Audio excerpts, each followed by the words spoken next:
সম্মানিত সুধী, আমি সূরাত আল হুজরাতের 10 নম্বর আয়াত তেলাওয়াত করেছি, যেখানে আল্লাহ তাআলা আমাদের ভ্রাতৃত্বের গুরুত্ব নিয়ে আলোকপাত করেছেন। আমি মূল আলোচনায় যাচ্ছি এবং আমি সবাইকে রিকোয়েস্ট করব যে নিয়তটাকে খালেস করে একমাত্র আল্লাহ তাআলার সন্তুষ্টির জন্য 1 ঘন্টা আমরা একটু স্যাক্রিফাইস করি। কত ভাবে কত জায়গাতে আমাদের সময় চলে যায়, হতে পারে এই 1 ঘন্টার আলোচনা তো কারোর জন্য এটা নাজাতের ওয়াসিলা হয়ে যেতে পারে। জি, আপনারা এখন যেমনি চুপচাপ নীরব, শেষ পর্যন্ত এরকম চুপচাপ নীরব থাকবেন তো? আর বিরক্ত হলে আমাকে বলবেন যে হুজুর আন না, তাহলে আমিও বেঁচে যাই। জি, মাশাআল্লাহ, তাবারাকাল্লাহ। আল্লাহ তাআলা আমাদের আশাকে, বসাকে, এই আয়োজনকে কবুল করুক। আমরা এখানে যেমনি একত্রিত হলাম, আমরা আল্লাহর জান্নাতেও যেন এমনি একত্রিত হতে পারি। আল্লাহ তৌফিক দান করুন। প্রিয় ভাইরা, সূরাতুল হুজরাতের 10 নম্বর আয়াতে আল্লাহ তাআলা বলছেন, ইন্নামাল মুমিনুনা ইখওয়া। আল্লাহ বলেন বিশ্বাসীরা ভাই ভাই, মুমিনরা ভাই ভাই। আমরা মুমিনরা কি ভাই ভাই? এটা ফিল হয়?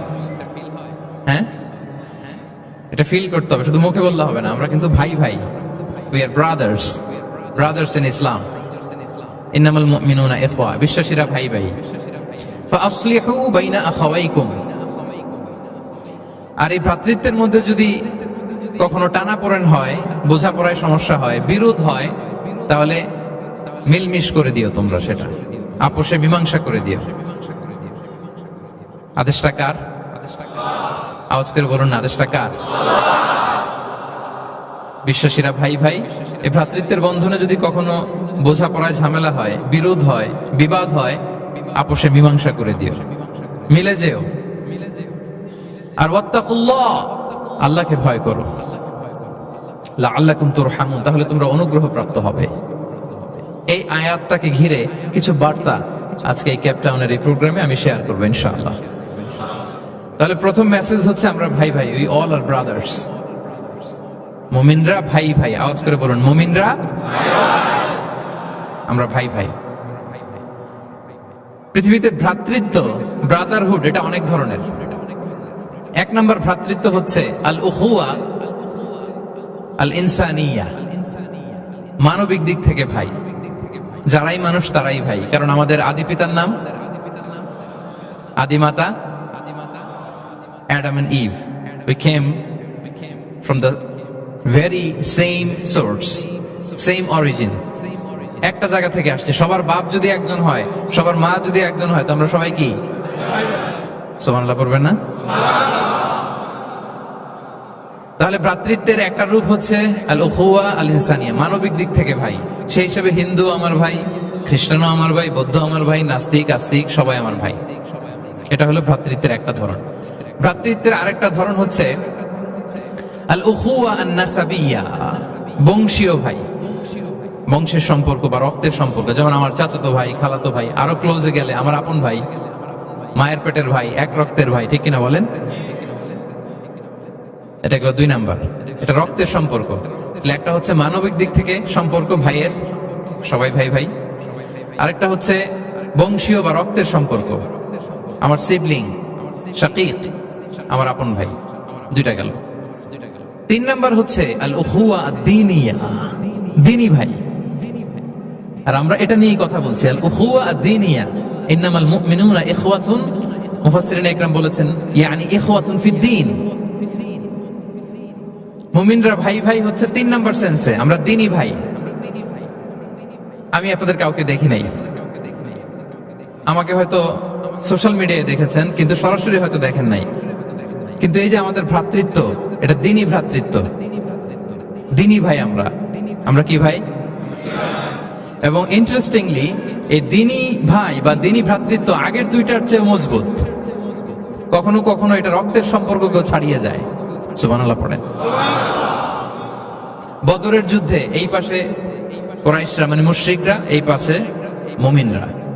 এমনও হয়েছে রাসূল সাল্লাল্লাহু আলাইহি ওয়াসাল্লামের পক্ষে মুমিনদের ওখানে এক ভাই, আর আবু জাহেলের সাথে আরেক ভাই, দ্বন্দ্ব, সংঘাত। এই ভাই ওই ভাইকে হত্যা করেছে দ্বীনের কারণে। তার মানে দ্বীনি ভ্রাতৃত্ব এটা এত মজবুত এটা মাঝে মাঝে রক্তের সম্পর্ককেও ছাড়িয়ে ছাপিয়ে উপরে উঠে যায়। আল্লাহু আকবার। তাহলে আমাদের সম্পর্কটা হচ্ছে এরকম মজবুত সম্পর্ক। প্রিয় ভাইরা, আমরা সবাই দ্বীনি ভাই। আওয়াজ করে বলুন, কি ভাই? এবং আমাদের দৃষ্টান্ত দিয়েছেন বিষ্ণু ইসলাম। তিনি বলেছেন, তোমরা সবাই দ্বীনি ভাইয়েরা সবাই মিলে এক দেহ এক প্রাণ। আওয়াজ করে বলুন, এক দেহ এক প্রাণ। শুধু মুখ দিয়ে বললেই হবে, এটা ফিল করতে হবে। আমরা সবাই এক দেহ এক প্রাণ। বিষ্ণু বলেন, মাসালুল মুমিনিনা ফি তাওয়াদ্দিহিম ওয়া তারাহুমিহিম ওয়া তাআতুফিহিম মাসালুল জাসাদ। মুমিনদের ভালোবাসার সম্পর্ক, এটার দৃষ্টান্ত হচ্ছে, পারস্পরিক ভালোবাসার সম্পর্ক হচ্ছে কামাসালিল জাসাদ। এটা একটা দেহের মতো। আমরা সবাই মিলে এক দেহ। দেহের কোনো অঙ্গ যদি ইনজুর্ড হয়, সারা দেহ যেমনি কষ্ট পায়, বিশ্বের কোথাও আমার কোনো দ্বীনি ভাই যদি কষ্ট পায়, আমাদের প্রত্যেকের হৃদয়ে রক্তক্ষরণ ঘটে। চিল্লায় বলেন ঠিক কিনা? আপনার পা কেটে গেছে, এখন আমরা কি এরকম ভাবি যে পা গেছে তো কি হয়েছে, পাই না, কষ্ট পাবে, সারা দেহ তো ওকে। ব্যাপারটা কেমন? দেখবেন পা কেটে গেলে রাতে ঘুম আসে না, ওইটার ব্যথায় জ্বর চলে আসে। এরকম আছে না? নাই? এই জন্য বিষ্ণু ইসলাম বলেছেন, মাসালুল জাসাদ, একটা দেহ, দেহের এক অঙ্গ ইনজুর্ড হলে যেমনি সারা দেহ কষ্ট পায়, পুরো দেহটা রাত জেগে থাকে, জ্বর এসে যায়, তেমনি গোটা বিশ্বের কোন প্রান্তে, কোন জনপদে, কোন এলাকায় কোন মুসলিম ভাইয়ের যদি কষ্ট হয়, সেটা আমাদের হৃদয়ে যেয়ে লাগে। ঠিক কিনা বলেন? ফিলিস্তিনের ভাইরা যদি কাঁদে, আমাদের ভালো লাগে? কাশ্মীরের ভাইরা যখন গৃহহীন হয়, আমরা এটা সহ্য করতে পারি? মিয়ানমারে আমার মুসলিম ভাইরা যখন নির্যাতিত হয়, আমরা কি এটা মেনে নেই? কারণ এক দেহ এক প্রাণ। আওয়াজ করে বলুন, এক দেহ এক দেহ। এটা মনে রাখতে হবে, আমরা এক দেহ এক প্রাণ।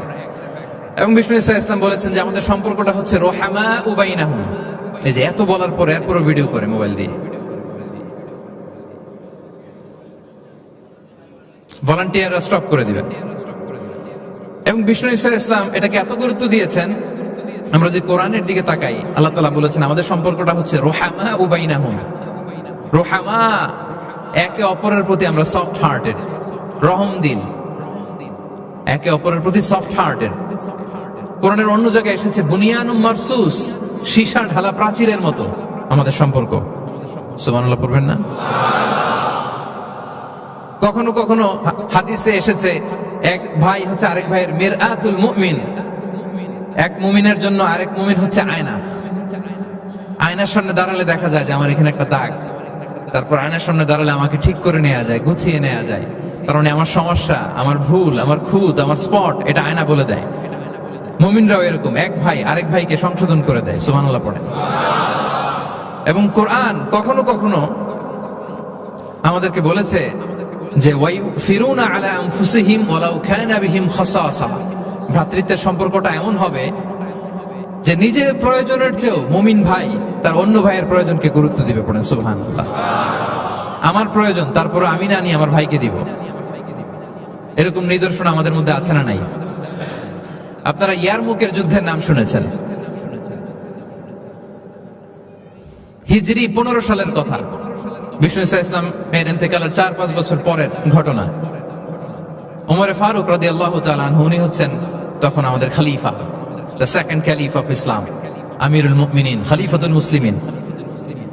তো ইয়ারমুকের যুদ্ধে আল্লাহ তাআলা আমাদেরকে বিজয় দান করেছিলেন। কিন্তু এমনি এমনি বিজয় আসে নাই, এমনি এমনি আসে নাই। একের পর এক সাহাবারা আহত হয়েছেন, নিহত হয়েছেন, মানে শহীদ হয়েছেন।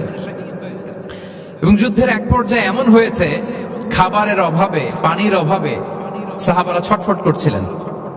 এক ফোঁটা পানি নাই, রুহু বেরোয় যায়, পানি পানি বলে চিৎকার করছেন। তৃষ্ণায় যখন কাতর, ওই সাহাবীর কাছে পানি নিয়ে আসা হলো, মশক দিয়ে পানি নিয়ে আসা হলো, সামান্য কিছু পানি, যে নেন। তো উনি যখন পানি খাবেন, দেখতে পেলেন যে পাশে আরেক ভাই চিৎকার করে, পানি পানি, এক ফোঁটা পানি দাও, চিৎকার করছে। ওই সাহাবী বলতেছেন, আমার দরকার নেই, আমার ভাইকে নিয়ে আগে দাও, আমি পরে খাবো। আল্লাহ। ওই দ্বিতীয় সাহাবীর কাছে যাওয়া হলে মশক নিয়ে, যে আপনি একটু পানি খেয়ে তার হৃদয়টাকে শান্ত করেন, ঠান্ডা করেন। তিনি যখন পানি মুখে নিতে যাবেন, পাশে আরেক ভাই চিৎকার করছে, পানি পানি, এক ফোঁটা পানি দাও। ওই সাহাবী বলেন, আমাকে না, আমার ভাইকে দাও, আমার আগে আমার ভাইকে দাও। ওই সাহাবার কাছে নিয়ে যাওয়া হলো যে আপনি আগে খান। ওই সাহাবীর কাছে পানির মশক নিয়ে যেতে যেতেই উনি শহীদ হয়ে গেলেন। আবার মশক নিয়ে দ্বিতীয় সাহাবীর কাছে আসতে না আসতে দ্বিতীয় সাহাবীও শহীদ হয়ে গেলেন। প্রথম যিনি চিৎকার করছিলেন তার কাছে আবার মশক নিয়ে যেতে না যেতে তিনিও শহীদ হয়ে গেলেন। সুবহানাল্লাহ পড়বেন না? ওয়ায়ুসিরুনা আলা আনফুসিহিম ওয়ালাউ কানা বিহিম খাসাসা। নিজেদের প্রয়োজন থাকা সত্ত্বেও মুমিনরা তার অন্য ভাইয়ের প্রয়োজনকে প্রাধান্য দেয়। আল্লাহু আকবার। এই হচ্ছে আমাদের ভ্রাতৃত্বের দৃষ্টান্ত। তাহলে প্রথম মেসেজ হচ্ছে মুমিনরা ভাই ভাই, মুমিনরা। আর আমাদের দৃষ্টান্ত হচ্ছে এক দেহ এক প্রাণ। আওয়াজ করে, এক দেহ এক প্রাণ। আর আমরা যদি কখনো বিবাদে জড়াই আমরা এটাকে সংশোধন করে দেব, আপোষে মিলমিশ করে দেব। কি বলেন? নাকি আরো লাগাই দিবেন? ঝগড়া লাগছে আর একটু লাগাই দিই। হ্যাঁ, আচ্ছা বলেন তো, আগুন লাগলে আপনারা কি দিয়ে নিভান? ওইখানে যদি কেউ তেল ঢেলে দেয় এই কাজ করবেন? মিলিয়ে দিব আমরা, পারা যাবে তো? প্রিয় ভাইয়েরা, ইউনিটির কোনো বিকল্প নাই, সংঘবদ্ধ থাকার বিকল্প নাই, সুসম্পর্কের কোনো বিকল্প নাই। আজকে যদি আপনি সমাজের দিকে তাকান দেখবেন আমাদের সম্পর্কগুলো নষ্ট হয়ে যাচ্ছে পারস্পরিক। বাবার সাথে ছেলের সম্পর্ক ভালো না, বৌমার সাথে শাশুড়ির সম্পর্ক ভালো না, ভাইয়ের সাথে ভাইয়ের সম্পর্ক ভালো না। মামাকে দেখলে ভাগিনা সালাম দেয় না, আছে না নাই? চাচার সাথে ভাতিজার সম্পর্ক ভালো না, স্ত্রীর সাথে স্বামীর সম্পর্ক ভালো না। কত রিপোর্ট যে আমাদের কাছে আসে। নেতার সাথে কর্মীর সম্পর্ক ভালো না, এরকম আছে না নাই? তাহলে আমাদের মধ্যে সম্পর্কের টানা পড়েন, গ্যাপ, এটা আছে না নাই বলেন? এই সম্পর্কের টানা পড়েনের জন্য আমরাই দায়ী। এর কারণ হচ্ছে আমরা সম্পর্কগুলোর যত্ন নেই না। আপনি যদি একটা গাছ লাগান, লাগিয়ে যদি রেখে দেন, এটা বাঁচবে? এটা কি করতে হয়? পরিচর্যা করতে হয়, যত্ন নিতে হয়, সার দিতে হয়, পানি দিতে হয়, নিড়ানি দিতে হয়, আগাছা পরিষ্কার করতে হয়। তার মানে গাছ লাগালে এটার যত্ন নিতে হয়। কথা বুঝতে পেরেছেন? আমাদের এই যে সন্তান, ওদেরকে যদি আপনি এমনি ছেড়ে দিয়ে রাখেন মানুষ হবে না, তাদের যত্ন নিতে হয়, ফলে মানুষের মতো মানুষ হয়। ঠিক কিনা বলেন? তো আমরা সবকিছু টেক কেয়ার করি, যত্ন নেই, কিন্তু আমাদের সম্পর্কগুলোর যত্ন নেই না। এজন্য পারস্পরিক সম্পর্কগুলোর যত্ন নিতে হবে আমার ক্যাপটাউনের ভাইয়েরা, যাতে সম্পর্কগুলো নষ্ট না হয়। কি বলেন? যত্ন নিবেন? যত্ন নিবেন? হ্যাঁ। এখন আজকে আমি এই ড্যামেজ রিলেশনশিপ কিভাবে জোড়া লাগাবেন, সম্পর্কের কিভাবে এটা ফিক্স করবেন, সম্পর্ককে কিভাবে টিকিয়ে রাখবেন, যত্ন নিবেন, এটার কিছু ইসলামিক ফর্মুলা আপনাদের সাথে শেয়ার করবেন ইনশাআল্লাহ। সবাই বলুন ইনশাআল্লাহ। কিভাবে আমাদের মধ্যে আন্তরিকতা বাড়বে, ঘনিষ্ঠতা বাড়বে, হৃদ্যতা বাড়বে, এটার ইসলামিক ফর্মুলা 10টা ফর্মুলা শেয়ার করবেন ইনশাআল্লাহ। জানতে মনে চায়? আচ্ছা ইনশাআল্লাহ। তাহলে শুরু করছি, কি করে আমরা আমাদের সম্পর্কগুলোর যত্ন নিব, কি করে আমাদের পারস্পরিক হৃদ্যতা, ভালোবাসা, আন্তরিকতা বাড়াবো, এ ব্যাপারে কোরআন এবং সুন্নাহ আমাদেরকে কি বলে। এক নম্বরে প্রিয় ভাইরা, এক নম্বরে কোরআন আমাদেরকে আমাদের পারস্পরিক হৃদ্যতা, ভালোবাসা বাড়ানোর জন্য যে গাইডলাইন দেয় সেটা হচ্ছে দেখা হলেই সালাম দাও। দেখা হলেই কি? সালাম। সালাম দিলে সম্পর্ক বাড়ে। আলহামদুলিল্লাহ পড়বেন না? কোরআন বলছে ফাইদা দাখালতুম বুয়ুতান ফাসাল্লিমু আলা আনফুসিকুম তাহিয়াতাম মিন ইনদিল্লাহি মুবারাকাতান তাইয়্যিবা। তোমরা যখন ঘরে প্রবেশ করবে তোমরা নিজেদেরকে সালাম দাও, মানে বলো আসসালামু আলাইকুম। এটা হচ্ছে তাহিয়াতাম মিন ইনদিল্লাহ, আল্লাহর পক্ষ থেকে অভিবাদন পদ্ধতি। এটা আল্লাহ শিখিয়েছেন। গ্রিটিংস আমরা তো বলি হ্যালো, হাই, তারপর গুড মর্নিং, গুড ইভিনিং, এগুলো বলি, কিন্তু আল্লাহ শিখিয়েছেন আসসালামু আলাইকুম। আদম আলাইহিস সালামকে যখন আল্লাহ তাআলা তৈরি করলেন 60 হাত লম্বা করে বানালেন। কয় হাত? আপনি কয় হাত?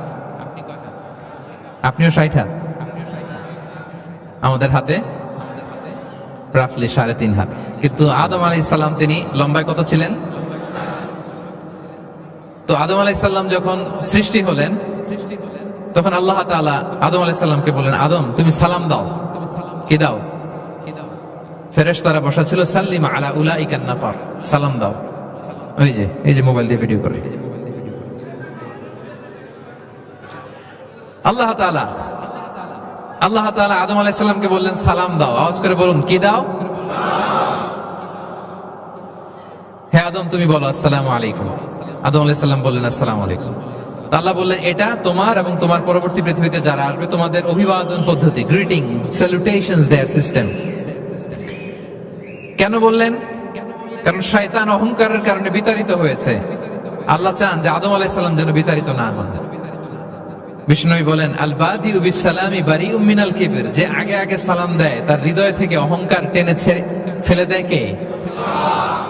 আগে সালাম দিবেন, আপনার হৃদয় অহংকার মুক্ত হয়ে যাবে। আল্লাহ তাআলা চাইলেন ইবলিস যেই ভুল করেছে আদম যেন সেটা না করে, আদমের হৃদয় যেন আগে থেকে অহংকার মুক্ত থাকে। তাই সৃষ্টির পরে আল্লাহ তাআলা আদম আলাইহিস সালামকে বলেন আদম তুমি সালাম দাও, পড়েন আল্লাহু আকবার। তাহলে পারস্পরিক ভালোবাসা হৃদ্যতা বাড়ানোর 1 নম্বর পদ্ধতি হচ্ছে সালাম। 1 নম্বর পদ্ধতি কি? আগে দিবেন না পরে? অনেকে বসে থাকে যে আমার আগে দেখ। আমি তো বাইরে দেখলাম খুব ঠান্ডা, যে এখানে এত ক্রাউড, আমি তো থামতেছি রীতিমতো। থাক প্রিয় ভাইরা, অসুবিধা নেই, থাক। আগে দিবেন না পরে? বাসায় যে এখন আসতে হয়ে গেছে সাউন্ড, হ্যাঁ আচ্ছা। ভাবিরাও উপরে আছে, দুই পক্ষে আমার ব্যালেন্স করে বলতে হবে। ভাবিরা ট্রাই করবেন ভাবিরা যেন আগে দিতে পারেন, আর ভাইরা আপনারাও ট্রাই করবেন আপনারা যেন আগে দিতে পারেন। সালাম নিয়ে আমরা কম্পিটিশন করব কে কার আগে দিতে পারে, ঠিক কিনা? আমি আপনাদেরকে আবারও সালাম দিচ্ছি, আসসালামু আলাইকুম ওয়া রাহমাতুল্লাহ। তাহিয়াতাম মিন ইনদিল্লাহি মুবারাকাতান তাইয়্যিবা, আল্লাহর পক্ষ থেকে অভিবাদন, মুবারাকা বরকতময়, তাইয়্যিবা এটা পবিত্র বাণী, শান্তির বাণী। অনেকে বলে হুজুর ঘরে শান্তি নাই। ঘরে তো শান্তির বাণী তো আপনি ঢুকানি না, ঘরে আসবে কোত্থেকে? শান্তির পায়গাম তো ঢুকাতে হবে, আর শান্তির পায়গামের নাম হচ্ছে সালাম। শান্তির পায়গামের নাম কি? তাহলে ঘরে সালামের চর্চা। আপনি ভাবিকে দিবেন, ভাবি আপনাকে দিবে। আপনি বাচ্চাকে দিবেন, বাচ্চা আপনাকে দিবে। সবাই সবাইকে আগে দেওয়ার চেষ্টা করবো, নাকি বসে থাকবেন? পারবেন? ঠিক আছে। তাহলে পারস্পরিক সম্প্রীতি, হৃদ্যতা, ভালোবাসা বাড়ানোর 1 নম্বর ফর্মুলা হচ্ছে সালাম। 1 নম্বর ফর্মুলা আমি কিন্তু জিজ্ঞেস করবো আবার শেষে, এজন্য কান দুটো খরগোশের কানের মতো খাড়া করে আমার দিকে তাকিয়ে থাকুন। 1 to 1, brain to brain. Mobile নাই, ভিডিও নাই, ক্যামেরা নাই, শুধু এভাবে চাতক পাখির মতো তাকিয়ে থাকেন, দেখবেন যে সিনা বা সিনা এলেম আসছে এভাবে, হৃদয় থেকে হৃদয়ে, নাকি মোবাইল থেকে মোবাইলে? এখন তো মোবাইল থেকে মোবাইলে এলম এসেছে, সিনা থেকে সিনা, 1 to 1, ব্রেন টু ব্রেন। তাহলে হৃদ্যতা, সম্পর্ক, ভালোবাসা এটা বাড়ানোর 1 নম্বর ইসলামী ফর্মুলা কি? এবং বিষ্ণু ইসলাম বলেছেন এই সালাম যদি দাও তাহলে তোমাদের পারস্পরিক ভালোবাসা বাড়বে। তিনি বললেন আওয়ালা আদুল্লুকুম আলা শাইইন ইযা ফাআলতুমুহু তাহাব্বাবতুম, হে সাহাবীরা আমি কি তোমাদেরকে একটা টিপস শিখাই দিব না যেটা করলে তোমাদের মধ্যে ভালোবাসা বাড়বে? সাহাবারা বলেন অবশ্যই শিখাবেন। বিষ্ণু ইসলাম বলেন আফশুস সালামা বাইনাকুম, যদি চাও নিজেদের ভালোবাসা বাড়ুক তো বেশি বেশি সালাম দাও। সরাসরি বিষ্ণু ইসলাম এটাই বলেছেন, নিজেদের মধ্যে ভালোবাসা বাড়াতে চাইলে কি দিবা? সালাম দিবা। তাহলে 1 নম্বর ফর্মুলা আমরা জেনে গেলাম, আমাদের হৃদ্যতা, ভালোবাসা এটা বাড়াতে চাইলে আমরা সালাম দিব। অনেকদিন ধরে কথা বলেন না, ভুল করছেন আপনি, সালাম দিবেন, আপনি শুরু করবেন। অনেকে বলে আমি করবো কেন, ভুল তো সেই করছে, দোষ তো ওর, আমি কথা কমো কেন? এরকম অভিমান আছে না? এই অভিমান আর গো ধরে বসে থাকবেন? আর আওয়াজ করে বলেন থাকবেন, বরং কি করবেন? তাহলে গেল ভালোবাসা, হৃদ্যতা, সম্পর্ক ভালো করার প্রথম পদ্ধতি হচ্ছে সালাম। আমরা সালাম দিব পরস্পরকে। গেল 2 নাম্বার টিপস বা ফর্মুলা হচ্ছে স্মাইলিং ফেসে থাকা, মানে মুচকি হাসির একটা ভাবে থাকা সব সময়। এটা সুন্নাহ। মুচকি হাসি, কি হাসি? প্রিয় ভাইরা খেয়াল রাখবেন, হাসি এটা কিন্তু ইতিবাচক ভাবে সংক্রামক, মানে এটা ছড়ায়। আমি হেসে হেসে কথা বললে শ্রোতাও একটু হাসি খুশি ভাব, আমি গোমরামুখ আপনারাও গোমরামুখ, এরকম হয় না? এবং দেখবেন যে সব সময় একটু স্মাইলিং ফেসে থাকে তাকে সবাই পছন্দ করে। কথা বলেন ঠিক কিনা? হাসি এটা পজিটিভলি সংক্রামিত হয়, ছড়ায়, অন্যকে প্রভাবিত করে, এবং মানসিক স্বাস্থ্যের সাথে হাসির সম্পর্ক আছে। যারা গোমরামুখ থাকে এরা অসুস্থ থাকে বেশি। আর যারা হাসি খুশি থাকে এরা সুস্থ থাকে বেশি। এজন্য হাসবেন তো, নাকি চেহারা গোমরা করে রাখবেন? এ দেখছেন সবার মধ্যে একটা হাসি হাসি ভাব চলে আসছে। আলহামদুলিল্লাহ বলেন। তাহলে পারস্পরিক সম্প্রীতি ভালোবাসা বাড়ানোর পদ্ধতি হচ্ছে কারোর সাথে কথা বললে, দেখা হলে আমরা একটা স্মাইলিং ফেসে থাকবো, মুচকি হাসি। হাসি 3 ধরনের আমার ক্যাপটাউনের ভাইরা। কয় ধরনের? একটা হচ্ছে কাহকাহা, অট্ট হাসি, এটা জায়েজ নাই। এই যে আমরা ছোটবেলায় আলিফ লালার মধ্যে এই আলিফ লালার দত্ত হা হা হা হা করে একটা হাসি দিত না? এই হা হা হা করে এই হাসি দেয়া যাবে নিষেধ। উদাহরণ দেওয়ার জন্য আমি বললাম। আচ্ছা, আরেকটা হচ্ছে আদ-দিহক। আদ-দিহক মানে স্বাভাবিক হাসি, একটু দাঁত দেখা যায়, এটা জায়েজ, এটা দেয়া যাবে। সবচেয়ে ভালো এন্ড রেকমেন্ডেড এন্ড সুন্নাহ হচ্ছে তাবাসসুম, মুচকি হাসি। আল্লাহু আকবার। বিষ্ণু ইসলামের চেহারা মোবারকের মধ্যে সব সময় মুচকি হাসির একটা রেশ ওনার ঠোঁটে লেগেই থাকতো। সাহাবী আব্দুল্লাহ ইবনে হারিস রাদিয়াল্লাহু তাআলা আনহু বর্ণনা করেন, তিনি বলেন, মা রাআইতু আহাদান আকসারা তাবাসসুমান মিন রাসূলিল্লাহি সাল্লাল্লাহু আলাইহি ওয়াসাল্লাম। তিনি বলেন, আমি আমার জীবদ্দশায়, আমার জীবনে রাসূল সাল্লাল্লাহু আলাইহি ওয়াসাল্লামের চেয়ে বেশি কাউকে মুচকি হাসি অবস্থায় থাকতে দেখি নাই। সব সময় মুচকি হাসি, একটা স্মাইলিং ফেস থাকবেন, নাকি গোমরা মুখ থাকবেন? হ্যাঁ, কি করবেন? মুচকি হাসি। এবং আপনি আপনার ভাইয়ের দিকে তাকিয়ে মুচকি হাসি যদি দেন, বিষ্ণু ইসলাম বলেন, তাবাসসুমুকা ফি ওয়াজহি আখিকা সাদাকা, your smile to your brother it's a charity. তুমি তোমার ভাইয়ের দিকে তাকিয়ে যে মুচকি হাসি দাও, এটা দিলেও সাদাকার সওয়াব হয়ে যায়। আপনি দিলেন হাসি, আমলনামায় যুক্ত হলো কি? সাদাকা।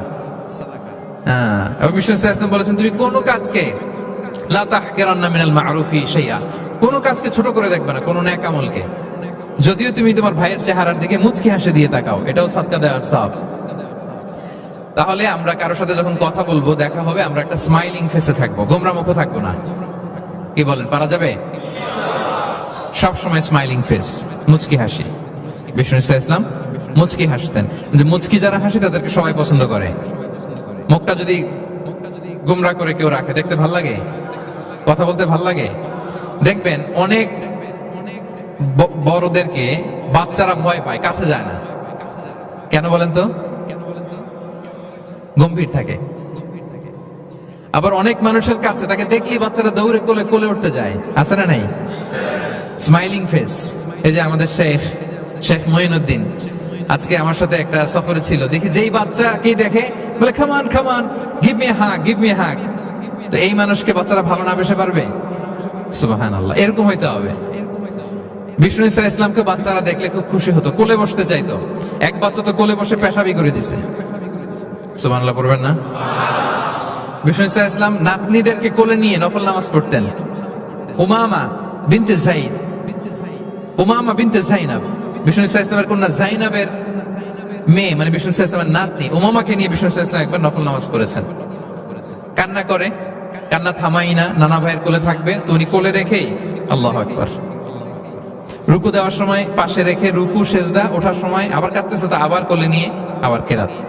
সুবহানাল্লাহ। তো আমরা সবাই স্মাইলিং ফেসে থাকবো আজকে থেকে, ক্যাপটাউনের ভাইয়েরা। একসাথে আওয়াজ করে বলুন ইনশাআল্লাহ। হৃদ্যতা, ভালোবাসা বাড়ানোর টিপস কয়টা বললাম? 1 নম্বরে সালাম, 2 নম্বরে মুচকি হাসি। দেখছেন সবাই মুচকি হাসি দিয়ে আসে। আচ্ছা, 3 নাম্বার হচ্ছে কাউকে ওয়েলকাম করা। কেউ যদি আপনার সাথে দেখা করতে আসে, তাকে ওয়েলকাম করা, আহলান ওয়া সাহলান বলা। একজন আসছে আপনার বাড়িতে মেহমান, আপনি কথাই বলেন না, কথা নাই, সালাম নাই, কিছু নাই, যে চা দিতেছেন, ওনার ঠেকা পড়ছে চা খাবে না, আর জায়গা নেই ওনার চা খাওয়ার দুনিয়াতে। না, এটা করবেন না। আপনি এগিয়ে যাবেন, সালাম দিবেন, মুসাফা করবেন, মুআনাকা করবেন, খোঁজ খবর নিবেন, ওয়েলকাম জানাবেন, লিটারালি ওয়েলকাম। এরকম যদি করেন, যদি ওয়েলকাম বলেন, তাকে আনার জন্য এগিয়ে যান, হি ফিল লাইক, মানে আপনি তাকে দেখে খুশি, you are very happy to see him, and you love his presence here. সে আসছে, আপনি খুশি, তার এখন পরে এটা ভালো লাগতেছে, এটা সে ফিল করবে। এজন্য কেউ আসলে, আপনার ওয়ার্ক প্লেসে যদি আসে, আপনার বাসায় যদি আসে, আপনার সাথে দেখা করতে যদি আসে, আপনি এগিয়ে তাকে সালাম দিয়ে ওয়েলকাম করবেন। কি করবেন? পারা যাবে? বিষ্ণু ইসলাম লিটারালি এই ওয়েলকাম শব্দটা ব্যবহার করতেন। এজন্য আমি চুজ করেছি, পিক করেছি ওয়েলকাম। তিনি বলতেন মারহাবান। মারহাবান আরবিতে কি বলতেন? মারহাবান। আমরা যে বলি বাংলায় আহলান ওয়া সাহলান ওয়া মারহাবান, এই বিষ্ণু ইসলাম লিটারালি মারহাবান শব্দটা ব্যবহার করতেন। এগুলোকে কার্টিসি বলে। এগুলোকে কি বলে? Social manner, কার্টিসি।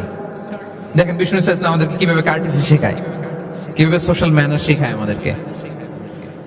বিষ্ণু ইসলাম সরাসরি মারহাবান বলতেন, স্বাগতম জানাতেন, যাতে করে ওই লোকটা ভালো ফিল করে, সে বোঝে যে তাকে দেখে আপনি হ্যাপি। বলেন তো রাসূল সাল্লাল্লাহু আলাইহি ওয়াসাল্লামের সময়কালে ইসলামের সবচেয়ে বড় শত্রু কে ছিল? আবু জাহেল। তার ছেলের নাম কি কেউ বলতে পারেন? ইকরামা। ইকরামা অনেক যুদ্ধে মুসলমানদের বিরুদ্ধে ছিল, মক্কা বিজয় পর্যন্ত ইসলাম ধর্ম গ্রহণ করে নাই, অনেক সাহাবাকে হত্যা করেছে। রাসূল সাল্লাল্লাহু আলাইহি ওয়াসাল্লাম যখন মক্কা বিজয় করলেন, সে ভাবলো এবার তো আমার খবর আছে। সে পালালো, পালাতে পালাতে ইয়ামান চলে গেছে। তখন এক মহিলা সাহাবী রাসূল সাল্লাল্লাহু আলাইহি ওয়াসাল্লামকে বললেন, ইয়া রাসূলুল্লাহ, আপনি যদি আমাকে অনুমতি দেন, আমি ইকরামাকে খুঁজে বের করব, আপনার কাছে নিয়ে আসবো। রাসূল সাল্লাল্লাহু আলাইহি ওয়াসাল্লাম বললেন, যাও, ইকরামাকে আমি আমান দিলাম, সিকিউরিটি দিলাম। এই মহিলা সাহাবী যে খুঁজে নিয়ে আসলো, ইকরামাকে কনভিন্স করলো।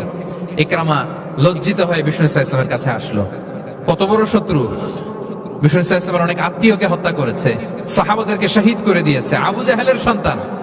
তো সে যখন লজ্জিত হয়ে উঠে চড়ে বিষ্ণু সাল্লাল্লাহু আলাইহি ওয়াসাল্লামের কাছে আসলো, বিষ্ণু সাল্লাল্লাহু আলাইহি ওয়াসাল্লাম তাকে দেখে প্রথম যে কথাটা বললেন সেটা হচ্ছে মারহাবান বির-রাকিবিল মুহাজির।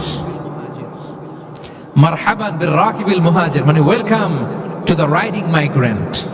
সুবহানাল্লাহ। মানে হে ঘোর সাওয়ার মাইগ্রেন্ট, হিজরতকারী ইকরামা, তোমাকে ইসলামে সুস্বাগতম।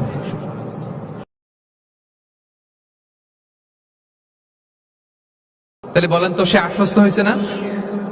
শত্রু যদি আমান দেয়, এই দেশে ওই দেশ যুদ্ধ, ওই দেশ যদি বলে তোমার আমি মারবো না, আসো আমার এলাকায়, আমি যদি ঢুকি, আমার একটা ভয় থাকবে না? বিদ্রোহ তো করতে পারে, কি বলেন? বিষ্ণু ইসলাম দেখা মাত্রই বললেন মারহাবান বির-রাকিবিল মুহাজির, welcome to the riding migrant. সুবহানাল্লাহ। ওইখানেই দাঁড়িয়ে ইকরামা বলল, আশহাদু আল্লা ইলাহা ইল্লাল্লাহ ওয়া আশহাদু আন্না মুহাম্মাদার রাসূলুল্লাহ। শাহাদা পড়ে মুসলমান হয়ে গেল। তাহলে কারোর সাথে দেখা হলে তাকে ওয়েলকাম করতে হবে। আপনার মনে হতে পারে বিশেষ কারণে তাকে মারহাবান বলছে, এমনি হয়তো বিষ্ণু ইসলাম বলতো না ঘরে বাইরে, না, ইভেন ঘরে কাছের মানুষদেরকেও তিনি মারহাবা বলতেন। ইভেন ওনার মেয়ে ফাতেমা রাদিয়াল্লাহু তাআলা আনহা, নিজের মেয়ে, এর মারহাবা বলা দরকার আছে? এই ফাতেমা আসলে বলতো মারহাবা। সুবহানাল্লাহ নাই? আম্মা জান আয়েশা রাদিয়াল্লাহু তাআলা আনহা বর্ণনা করেন যে একবার আমাদের বাসায় ফাতেমা আসলো, নবীর মেয়ে। আর ফাতেমার হাঁটাটা ছিল নবীর হাঁটার মতো। আমি হাদিস বলে আবার বাংলা বেশি বললে সময় লেগে যাবে।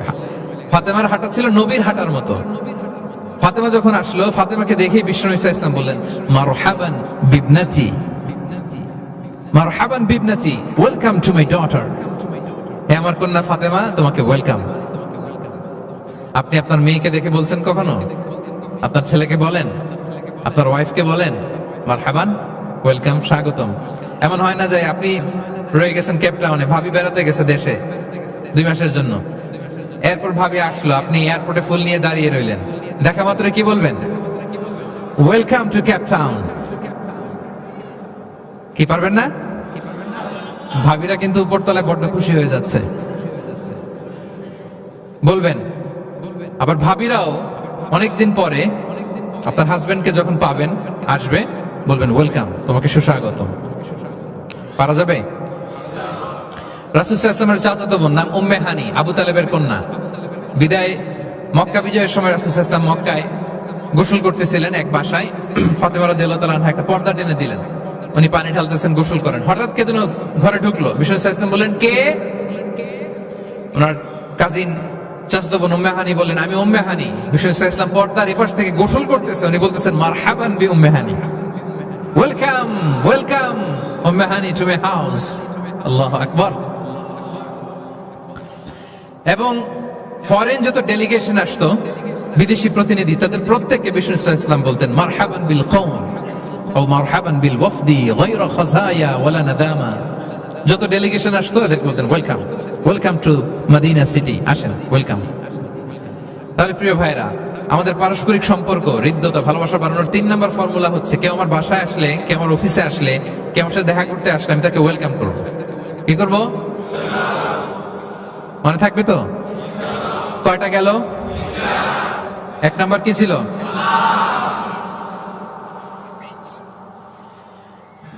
2 নম্বর, 3 নম্বর ওয়েলকাম। আচ্ছা, আপনাদের কষ্ট হচ্ছে? 4 নম্বর হচ্ছে ভালোবাসা হৃদ্যতা বাড়ানোর 4 নম্বর পদ্ধতি হচ্ছে, কারো কোনো ভালো গুণ দেখলে ওটা এপ্রিসিয়েট করা। যদি আমার বিপক্ষ দলের কেউ ভালো কিছু করে, আমরা ওইটাও বলতে চাই না, এরকম আছে না নাই? কারণ আমার দল করে না তো, বলতে চায় না, তাই না? কেন বলে না? আমার দল করে না। এদেরকে বলে দলান্ধ। ভালো একটা কাজ করছে, আমার মতের না, মতান্ধ, এটা এপ্রিসিয়েট করে না। এটা ভুল, এটা আপনি সুন্নাহ ব্রেক করছেন। সুন্নাহ হচ্ছে যে দলের হোক, যে মতের হোক, এমনকি ভিন্ন ধর্মী হোক, ভালো করলে এটা ক্রেডিট দিতে হবে, ভালো করলে এপ্রিসিয়েট করতে হবে, কমপ্লিমেন্ট দিতে হবে। আমরা অন্যের ভালো কাজের স্বীকৃতি দিতে চাই না, কার্পণ্য করি, ক্রেডিট দিতে চাই না, প্রশংসা করি না। আমরা গুণমুগ্ধ হই কিন্তু গুণগ্রাহী হতে চাই না। কারো একটা ভালো গুণ দেখে আমি ভিতরে ভিতরেও এত সুন্দর, কিন্তু বলি না, প্রকাশ করি না, এটা ঠিক না। সুন্নাহ হচ্ছে কারো ভালো কোনো গুণ দেখলে এটা প্রকাশ করা, এপ্রিসিয়েট করা। কি করা? এপ্রিসিয়েট করা। কারো ভালো গুণ দেখলে এপ্রিসিয়েট করবেন, যাতে সে উৎসাহিত হয়। বিষ্ণু ইসলাম করতেন। বিষ্ণু ইসলাম একবার এক হাদিসে 7 জন সাহাবীর 7টা গুণের কথা বলেছেন, মানে তাদেরকে এপ্রিসিয়েট করেছেন। এক হাদিসে 7 জন, কয়জন? তিনি বলেন আরহামু উম্মতি বি উম্মতি আবু বকর। আবু বকরের সামনে বলতেছে, আমার এই উম্মতের মধ্যে সবচাইতে সফট হার্টেড পারসন হচ্ছে আবু বকর। নরম দিল, নরম দিল। কি দিল? বিষ্ণু ইসলাম যখন ইন্তেকাল করলেন, ওনাকে খলিফা বানানো হলো। তো খলিফাই তো ইমাম মসজিদে নববীর। নামাজের সময় হয়েছে, উনি দাঁড়াইছেন। একামত হয়েছে, উনি কান্নার চোটে কেরাতি করতে পারে না। কেন? কারণ উনি ভাবতেছে কাইফা আকুমু মাকামা রাসূলিল্লাহ, আমি কিভাবে নবীর জায়গায় দাঁড়িয়ে ইমামতি করব। গতকাল তো এখানে নবী দাঁড়িয়ে ইমামতি করেছে, আমি নবীর জায়গায় ইমাম হব কিভাবে? এই ভাবনা থেকে উনি কাঁদতে কাঁদতে ওনার তেলাওয়াতই শুনতো না, পেছনে কমপ্লেন আসছে পরে, ওনার তেলাওয়াত আমরা শুনতে পাই না। আরহামু উম্মতি বি উম্মতি আবু বকর। এরপর বিষ্ণু বললেন ও আসাদ্দুহুম ফি আমরিল্লাহি উমর, আর আল্লাহর দ্বীন বাস্তবায়নে সবচাইতে কঠোর হচ্ছে ওমর ফারুক। সবচাইতে কঠোর, সবচাইতে কঠোর। বিষ্ণু বলেন ওমর, তুমি যদি কোনো রাস্তা দিয়ে হাঁটো, শয়তান যদি দেখে, শয়তান ওই রাস্তা রেখে দিয়ে অন্য রাস্তা দিয়ে হাঁটে। আবার বিষ্ণু বলেন আমার পরে কোনো নবী নাই, লা নাবিয়্যা বা'দি ওয়ালা রাসূল, আমার পরে কোনো নবী নাই, রাসূলও নাই, তবে লাউ কানা বা'দি নাবিয়্যুন লাকানা উমর, আমার পরে নবী হওয়ার যোগ্যতা যদি কারো থাকে, আমার সাহাবী ওমরের সেই যোগ্যতা আছে। প্রভু তুমি বলেছ রাসূল দেবে না, বলনি দেবে না ওমর, বলনি দেবে না হামজা তারিক, খালিদ বিজয় সমর। প্রভু তুমি বলেছ রাসূল দেবে না, বলনি দেবে না ওমর, বলনি দেবে না হামজা তারিক, খালিদ বিজয় সমর। প্রভু তুমি বলেছ রাসূল দেবে না। আল্লাহু আকবার। আল্লাহর জমিনে আল্লাহর দ্বীন বাস্তবায়নে সবচেয়ে কঠোর হচ্ছেন ওমর ফারুক। মুনাফিকরা থরথর করে কাঁপতো ওনার ভয়ে। আমাদের দেশে বাচ্চারা যদি না খায়, রাতের বেলা বাচ্চারা খেতে চায় না, তো মায়েরা ভয় দেখায় খায়, এই খাও, নাহলে কিন্তু বিড়াল আসবে। কুকুর বললে খুব আমার ছোট মেয়েটাও ভয় পায়, কুকুরের আওয়াজ শুনলে ভয় পায়। তো খেতে না চাইলে বলে এই কুকুর আসবে, কিন্তু কুকুর এটা করে না। বাচ্চাদেরকে খাওয়াতে গেলে যখন জ্বালাতন করে খেতে চায় না, মায়েরা কি বলে, এই ভূত আসবে, এই কুকুর আসবে। মদিনায় কি করতে জানেন? বাচ্চারা খেতে না চাইলে মায়েরা বলতো, হা হুয়া ইয়াতি উমর, হা হুয়া ইয়াতি উমর, তাড়াতাড়ি খাও, এই যে ওমর আসতেছে, ওমর। What a personality. ওয়া আশাদ্দুহুম ফি আমরিল্লাহি উমর। আল্লাহর দ্বীন বাস্তবায়নে সবচেয়ে কঠোর ছিলেন ওমর রাদিয়াল্লাহু তাআলা আনহু। ওয়া আসদাকুহুম হায়াআন উসমান। আর সবচেয়ে লজ্জাশীল ছিল আমার সাহাবীর মধ্যে কে? উনি এত লজ্জাশীল ছিলেন, উনাকে দেখে ফেরেশতারা লজ্জা পেয়ে যেত। আল্লাহ আল্লাহ, এত লজ্জাশীল, ফেরেশতারা লজ্জা পেয়ে যেত। ওয়া আকরাউহুম লিকিতাবিল্লাহি উবাই ইবনে কাব। আল্লাহর কিতাব সবচাইতে বিশুদ্ধ করে তেলাওয়াত করতে পারত উবাই ইবনে কাব রাদিয়াল্লাহু তাআলা। এই মোবাইলটা বন্ধ করতে হবে। ওই যে সবচাইতে চমৎকার করে কোরআন তেলাওয়াত করতে পারত বিশুদ্ধভাবে, কারীদের মতো করে কে? উবাই ইবনে কাব। ও আফরাদুহুম যায়েদ ইবনে সাবিত। ফারায়েজের বিধিবিধান, মানে বাবা মারা গেলে সন্তান যে ওয়ারিস হয়, দ্য ল অফ ইনহেরিটেন্স, এটার ব্যাপারে এক্সপার্ট সাহাবী হচ্ছে যায়েদ ইবনে সাবিত রাদিয়াল্লাহু তাআলা আনহু। ওয়া আ'লামুহুম বিল হালাল ওয়াল হারাম মুআয ইবনে জাবাল।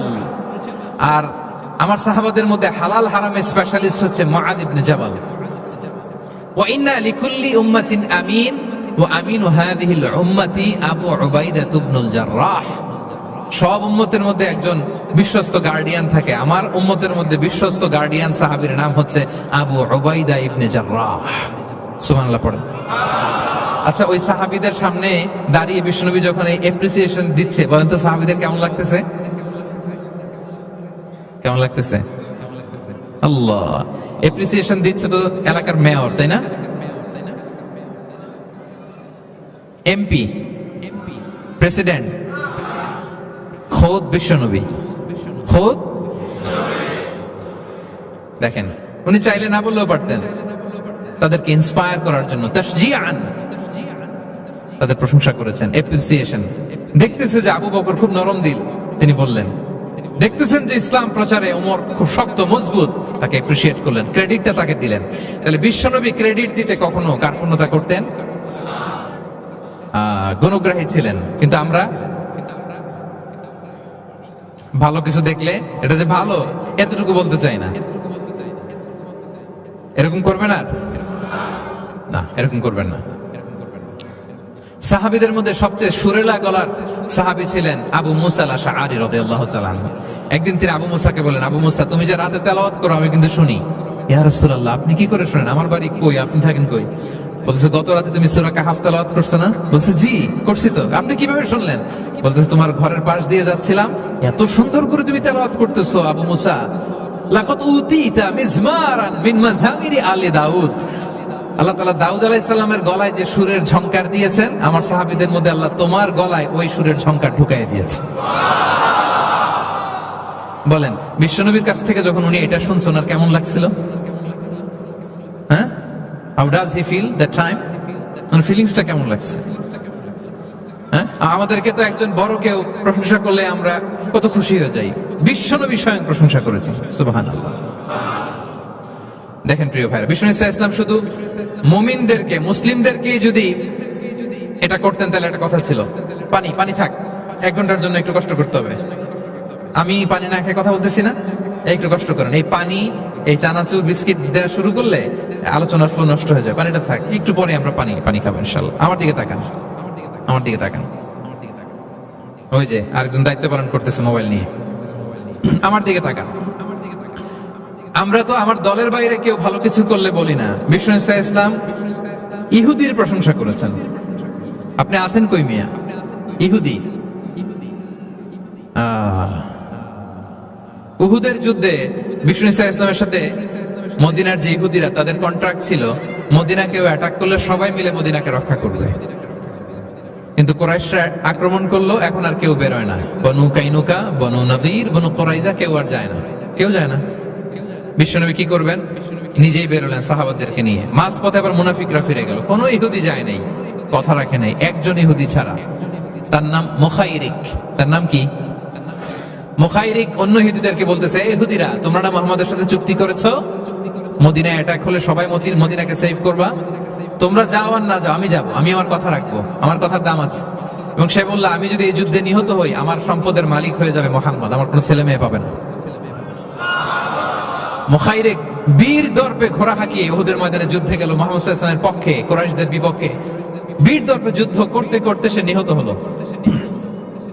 যুদ্ধ শেষে শহীদ সাহাবাদের লাশ যখন বিষ্ণু ইসা ইসলামের সাথে আনা হলো, কাছে আনা হলো, মুখাইরিকের লাশও আনা হলো। মুখাইরিক তো মুমিন ছিল না, কি ছিল? সাহাবারা বলে, ইয়া রাসূলুল্লাহ, মুখাইরিক আপনার পক্ষে লড়াই করে নিহত হয়েছে। বিষ্ণু ইসা ইসলাম অনেকক্ষণ মুখাইরিকের দিকে তাকিয়ে রইলেন আর বললেন, মুখাইরিক খায়রু ইয়াহুদ, Mukhayriq is the best of the Jewish. ইহুদিদের মধ্যে সর্বশ্রেষ্ঠ জুইশ হচ্ছে মুখাইরিক। পড়েন আল্লাহু আকবার। Appreciation, giving credit to others. Mukhayriq হচ্ছে the best of the Jewish, জুইশদের মধ্যে সবচেয়ে শ্রেষ্ঠ মানুষ হচ্ছে মুখাইরিক। সে কথা রেখেছে। চিন্তা করেন, অমুসলিম, ইহুদি, তারপরেও তার যে ভালো গুণ, এটা স্বীকার করতে বিশ্বনবী কার্পণ্যবোধ করেন, ক্রেডিট দিতে কোনো দেরি করেন? তাহলে এই যে অ্যাডমায়ার করি না আমরা, কাউকে প্রেজ করি না, প্রশংসা করি না, এটা বাজে অভ্যাস। এটা থেকে আমাদের বেরিয়ে আসতে, ভালো করলে ভালোকে ভালো বলবেন, সাদাকে কালোকে, ভালোকে মন্দকে বলবেন, এপ্রিসিয়েট করবেন। আপনার ছেলে একটা ভালো কাজ করেছে, এপ্রিসিয়েট করেন, বলেন যে মাশাআল্লাহ তুমি সুন্দর কাজ করছো। একটা সূরা মুখস্থ করছে, ঠিক আছে তোমাকে বাইরে আউটিং এ নিয়ে যাবো, ওখানে আমরা ডাইনিং করবো। হ্যাঁ, ভাবি সুন্দর করে একটা কিছু রান্না করছে, এপ্রিসিয়েট করবেন। আজকে কি সব ভাবির পক্ষে হয়ে যাচ্ছে নাকি ভাবিদের পক্ষে? ঘুরে ফিরে ভাবিদের পক্ষে চলে যাচ্ছে কথাবার্তা বেশি। এটা বাস্তবতা। আপনার স্ত্রী যদি আপনার জন্য ভালো কিছু রান্না করে, ভালো লাগলে আপনি বলবেন যে খুব ভালো হয়েছে আজকের রান্নাটা। অনেকে আছে যে তার ওয়াইফ অনেক চমৎকার করে রান্না করছে, কিন্তু সে কোনোদিন মুখ খুলে কিছু বলে না। এরকম আছে না নাই? এমনটা করবেন না। এবং অনেক হাজবেন্ড হয়তো স্ত্রীর জন্য অনেক কিছু করে, গিফট এনে দেয়, অনেক স্ট্রাগল করে, অনেক কিছু করে, কিন্তু স্ত্রী মুখ ফুটে হাজবেন্ডকে বলে না। এটা বলবেন, মুখ ফুটে বলবেন আজকে থেকে, এপ্রিসিয়েট করবেন, ভালো দেখলে এটা ভালো বলবেন, ক্রেডিট দিবেন। আমার ক্যাপটাউনের ভাইরা, পারা যাবে? কয়টা গেল? 1 নম্বরে, 2 নম্বরে মুচকে আসে, 3 নম্বরে, 4 নম্বরে অ্যাপ্রিসিয়েশন। আচ্ছা, 5 নম্বরে, 5 নম্বর হচ্ছে কল্যাণ কামনা করা, অন্যের ওয়েল উইশিং, অন্যের কল্যাণ কামনা করা সব সময়, থাকলেও, সামনে থাকলেও, না থাকলেও কল্যাণ কামনা করা।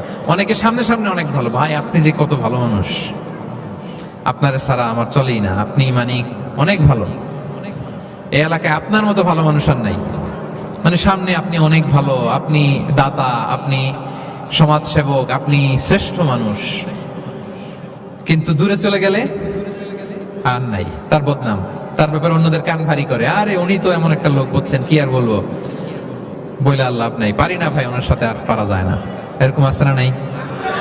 তার মানে সামনে সামনে খুব আপনি ভালো ভালো বললেন, কিন্তু সে যখন অনুপস্থিত তখন না। এটা তো শুভকামনা হয় না, এটা হয়েছে মুমিনদের শুভকামনা উপস্থিত অবস্থাতেও, অনুপস্থিত অবস্থাতেও। আলহামদুলিল্লাহ বলেন। এজন্য বিষ্ণু বলেন, দ্বীন ও আন-নাসিহা, দিন হচ্ছে আন-নাসিহা মানে কল্যাণ কামিতা। দিন মানে কল্যাণ কামিতা, সবার জন্য আপনি গুড উইশ করবেন, কল্যাণ কামনা করবেন, ওয়েল উইশিং করবেন, শুভকামনা জানাবেন, সামনে থাকলেও দূরে থাকলেও। বিষ্ণু ইসলাম বলেন, লিল মুমিনি আলাল মুমিনি সিদ্দু খিসাল, এক মুমিনের উপর আরেক মুমিনের 6টা দায়িত্ব। এর মধ্যে একটা হচ্ছে ওয়ায়ানসাহু লাহু ইদা গাবা আও শাহিদা, সে তার শুভকামনা করবে, উপস্থিত থাকলেও করবে, অনুপস্থিত থাকলেও করবে। সুবহানাল্লাহ পড়েন। সামনেও যেমনি করবেন, দূরে গেলেও করবেন। অন্যের জন্য শুভ কামনা করলে এটা ফিরে নিজের দিকে আসে, এটা খেয়াল রাখেন। এটা একটা লাইফ হ্যাকস শেয়ার করতেছি, আজীবন কাজে লাগবে। অন্যের জন্য যেটাই ভালো কামনা করবেন এটা ঘুরে আপনার দিকে আসবে। অনেকে বলে হুজুর ওর জন্য দোয়া করে আমার কি লাভ? নিজের জন্য আল্লাহ আমারে মাফ করে দাও, আল্লাহ আমারে সমৃদ্ধি দাও, আল্লাহ আমার বেতন বাড়াও, আল্লাহ আমার ব্যবসায় বরকত দাও, আল্লাহ আমার ছেলেরা হাফেজ বানাও, আল্লাহ আমার বউ, আল্লাহ আমার মেয়ে, আল্লাহ আমার আমার আমার সব আমার ভালো আপনি চাচ্ছেন নিজের জন্য, অন্যদের জন্যও চান। আল্লাহ আমার সব ভাইদেরকে মাফ করো, আল্লাহ আল্লাহ আমার গোটা মুসলিম উম্মাকে তুমি বরকত দাও, কল্যাণ দাও, নেতৃত্বে আসার তৌফিক দাও, আল্লাহ সবাইকে সুস্বাস্থ্য দাও। এটা ফিরে আপনার দিকে আসবে। অন্যের জন্য শুভকামনা বহুগুণ বৃদ্ধি হয়ে নিজের দিকে রিটার্ন করে। বিষ্ণু সাল্লাল্লাহু এটাই বলেছেন, মা মিন আবদিন মুসলিমিন ইয়াদউ লিআখিহি বিযাহরিল গায়বি ইল্লা ক্বালা লাহুল মালাকু ওয়া লাকা বিমিসলিন। কেউ যদি তার ভাইয়ের অনুপস্থিতিতে তার ভাইয়ের জন্য দোয়া করে, ফেরেশতারা ওই দোয়াটা তার জন্য আগে আগে করে। তাহলে অন্যের জন্য শুভকামনা করলে, দোয়া করলে লাভ না লস? ধরেন আমি মোশাররফ ভাইয়ের জন্য দোয়া করলাম যে আল্লাহ মোশাররফ ভাইকে তুমি সুস্থ করে দাও, তখন ফেরেশতারা বলে আল্লাহ যিনি দোয়া করতেছে তার যদি কোনো রোগ বালাই থাকে আগে তারে সুস্থ করে দাও। ধরেন আমি বেলায়েত ভাইয়ের জন্য দোয়া করতেছি, আল্লাহ বেলায়েত ভাইয়ের এই সমস্যা আল্লাহ তুমি দূর করে দাও, ফেরেশতারা বলবে আল্লাহ যিনি দোয়া করতেছে তার যদি এই সমস্যা থাকে আগে তারে এটা দূর করে দাও। ধরেন আমি দোয়া করলাম আল্লাহ আমার এই ভাই, আল্লাহ সে গরিব, তার অর্থের বড্ড অভাব, দারিদ্রতা, আল্লাহ তুমি আমার ভাইয়ের দারিদ্রতা দূর করো। ফেরেশতারা বলে ওয়ালাকা বিমিসলিন, তোমার জন্য এটা, মানে আল্লাহ যিনি দোয়া করতেছে তার যদি অর্থের প্রয়োজন থাকে আগে তার দারিদ্রতা দূর করে দাও। তাহলে বলেন তো অন্যের জন্য দোয়া করলে লাভ না লস? অন্যের জন্য ভালো দোয়া করলে এটা নিজের দিকে আসে। কিসের দিকে আসে? তাহলে শুভ কামনা 5 নম্বরে কি? আচ্ছা 10টার মধ্যে কয়টা বলে ফেলছি? ক্লান্ত হচ্ছেন না তো আপনারা? শুভকামনা নিয়ে একটা গল্প বলে আমি 6 নম্বরে যাচ্ছি। এক লোক মাগরিবের নামাজের আগে তার বন্ধুর জন্য দোয়া করতেছে, আল্লাহ আমার বন্ধুকে তুমি একটা সুন্দরী, রূপবতী, গুণবতী, নেককার, মুতিয়া, কানিতা, জামিলা, রাইআ একজন রূপবতী নেককার স্ত্রী দাও আল্লাহ। কতদিন ধরে তার বিয়েটা ঝুলে আছে, আল্লাহ তুমি ব্যবস্থা করে দাও, সুন্দরী নেককার আল্লাহওয়ালা। তো সে তো তার বন্ধুর জন্য প্রাণ ভরে দোয়া করতেছে, আর তার স্ত্রী ওয়াইফ পাশেই ইফতারি রেডি করতেছিল। এই দোয়া শুনে মহিলা তো তেলে বেগুনে জ্বলে উঠছে, দৌড়ে আসে বলছে এই তুমি কিসের দোয়া করো, রাখো। সে বেচারা মোনাজাতের মধ্যে তো ভরকে গেছে, ভয়ে বলে কি হইলো, আমি তো দোয়া করতেছি আমার বন্ধুর জন্য। তো মহিলা বলে তুমি কি মনে করছো আমি হাদিসটা জানি না? অন্যের জন্য কোন ভালো দোয়া করলে আগে যেটা নিজের জন্য কবুল হয় তুমি মনে করছো আমি জানি না? তুমি ভাবছো হাদিস শুধু তুমি একা জানো, আমি জানি না? না কি সব দোয়া করো এগুলা? আল্লাহু আকবার, আল্লাহ রহম করুক। প্রিয় ভাইরা, এটা বলার উদ্দেশ্য হচ্ছে আপনি ভালো কিছু অন্যের জন্য চাইলে আল্লাহ তাআলা এটা নিজের জন্য কবুল করে নেয়। তাহলে অন্যের জন্য কল্যাণ কামনা করা এটা হচ্ছে হৃদ্যতা, ভালোবাসা, সুসম্পর্ক বানানোর 5 নাম্বার টিপস। কয় নাম্বার? আচ্ছা 6 নাম্বার টিপস হচ্ছে বিপদে কাউকে সাহায্য করা। কি করা? বিপদে সাহায্য করা।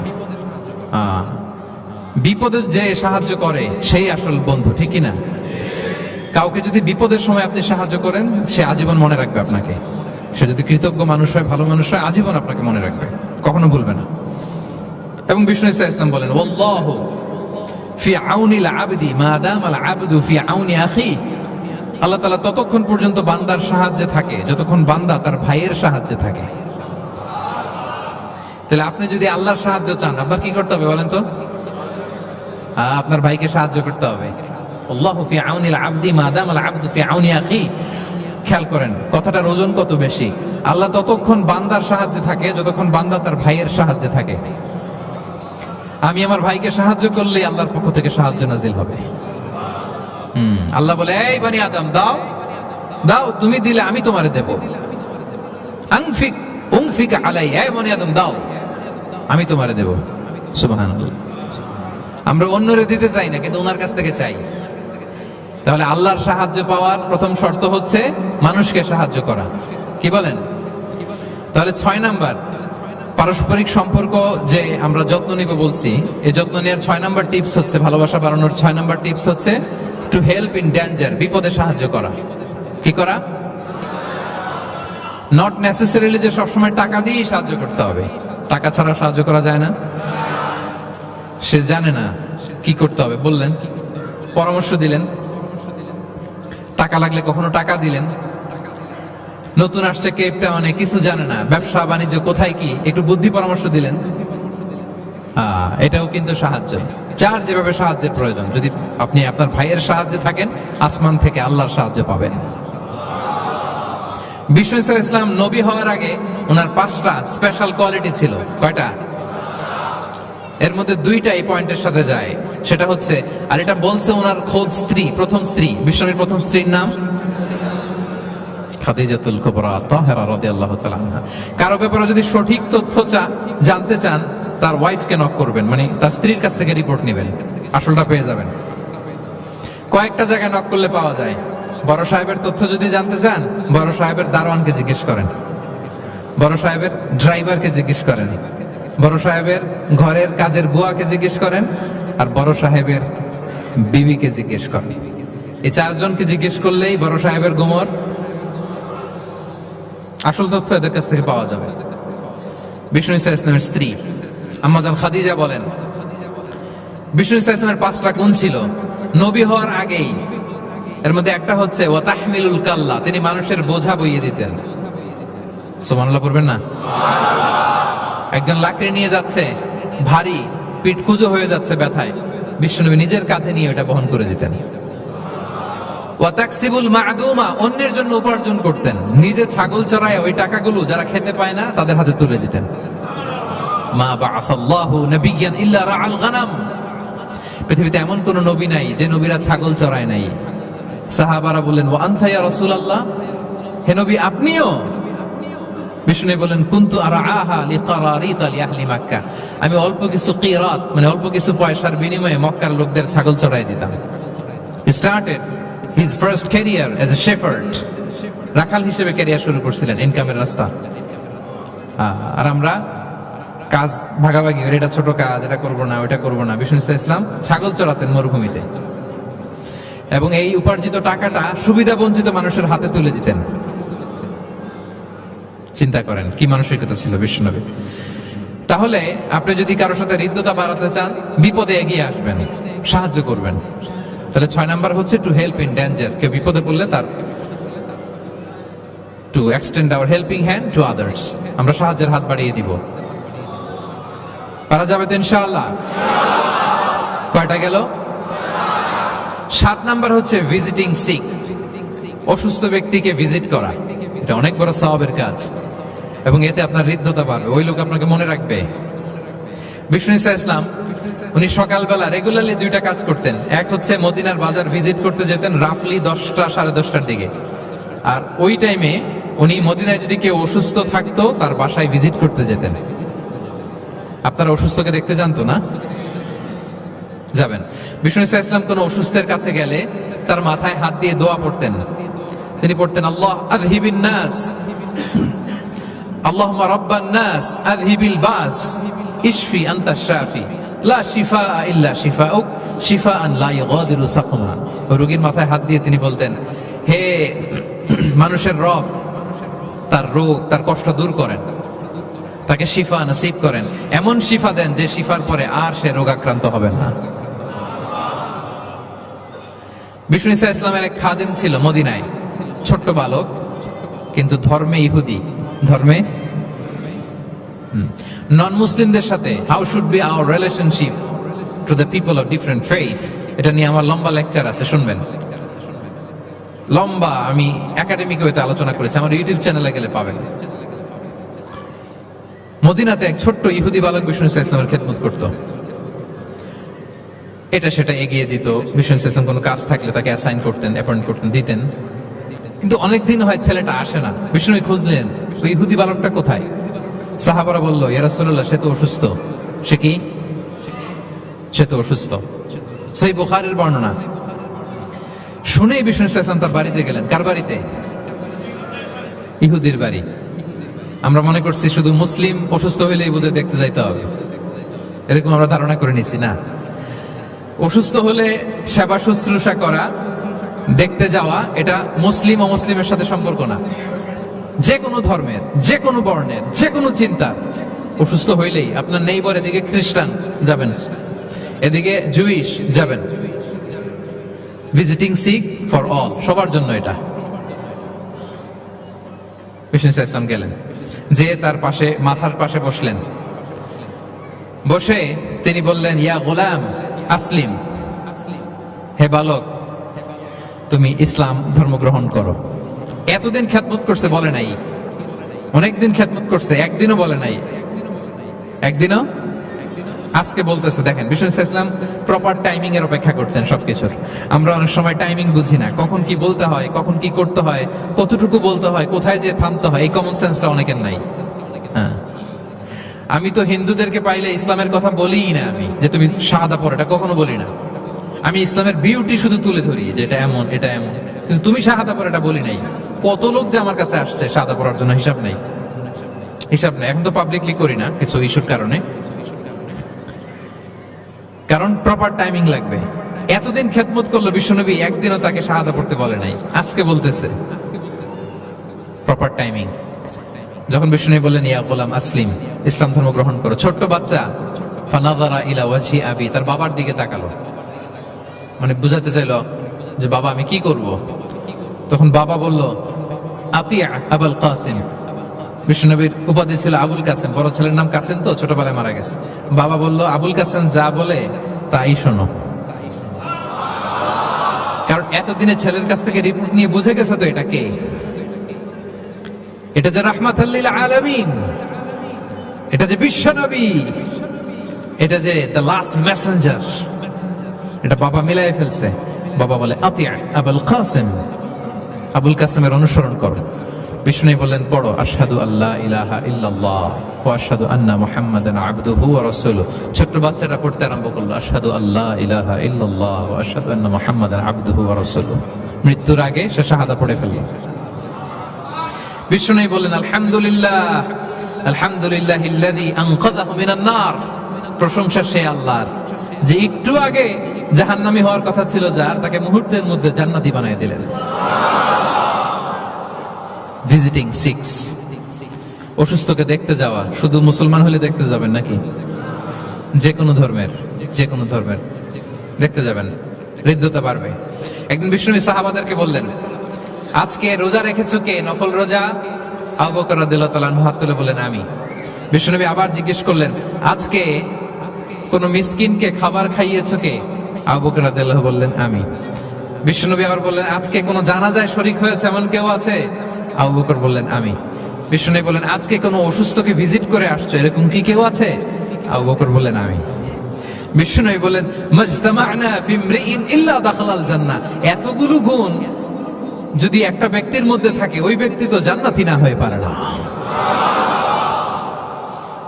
ভিজিটিং সিক, অসুস্থকে দেখতে যাওয়া, যদি এটা করেন তাহলে আপনাদের পারস্পরিক হৃদ্যতা, ভালোবাসা বাড়বে। এবং এটা জাতি, ধর্ম, বর্ণ নির্বিশেষে যে কোনো লোক অসুস্থ হলে আমরা ভিজিট করতে পারি। যাবেন, কিছু গিফট নিয়ে যাবেন, কমলা নিয়ে যাবেন। সাউথ আফ্রিকাতে তো দেখি আমি একেবারে ফ্রেশ ফ্রুট, সুবহানাল্লাহ। আমি যেখানেই গেছি কোনো ফরমালিন নাই, তাজা, টাটকা, ফ্রেশ, এত সুন্দর স্মেল, এত সুন্দর টেস্ট এটার, আলহামদুলিল্লাহ। বস্তা ভরে ফল নিয়ে দেখতে যাবেন, পারা যাবে তো? 7 নম্বরে কি ছিল বলে গেছি, ভিজিটিং সিক্স, অসুস্থ কে দেখতে যাওয়া। পারবেন? পারবেন? কয়টা হইল? আর বাকি রইল কয়টা? কষ্ট হচ্ছে? মনোযোগ আছে না গেছে?